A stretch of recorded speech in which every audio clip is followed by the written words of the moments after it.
બ્રહ્માંડ જ્યારે અંધકારમાં હતો અને ત્યારે જ એક શક્તિ પ્રગટ થઈ, જે શક્તિ યુગો યુગની છે અને એ સૃષ્ટિના આરંભથી અસ્તિત્વમાં છે. એ શક્તિ છે આદિશક્તિ.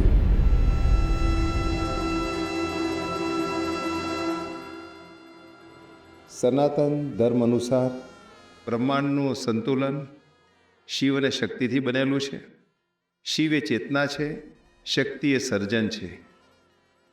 આ શક્તિએ મા પાર્વતીનું રૂપ ધારણ કર્યું અને જગતના કલ્યાણ માટે મા પાર્વતીએ અલગ અલગ સ્વરૂપમાં જન્મ લીધો છે. જગતજનની મા પાર્વતી એનું બીજું નામ ઉમા, એટલે કે મા ઉમિયા.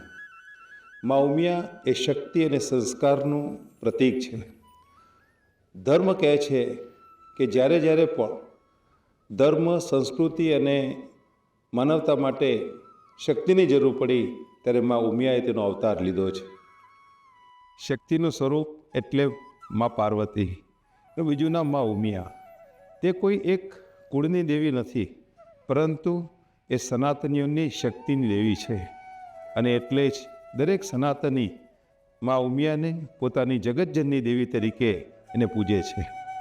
આજે પણ જ્યારે સમાજમાં એકતાની, સંસ્કારની અને શક્તિની જરૂર છે, ત્યારે મા ઉમિયા આપણને આસ્થા, શ્રદ્ધા અને ઉર્જા જીવંત રહીને પૂરી પાડે છે. મહાસુદ વસંત પંચમી જગતજનની મા ઉમિયાનો પવિત્ર પ્રાગટ્ય દિવસ.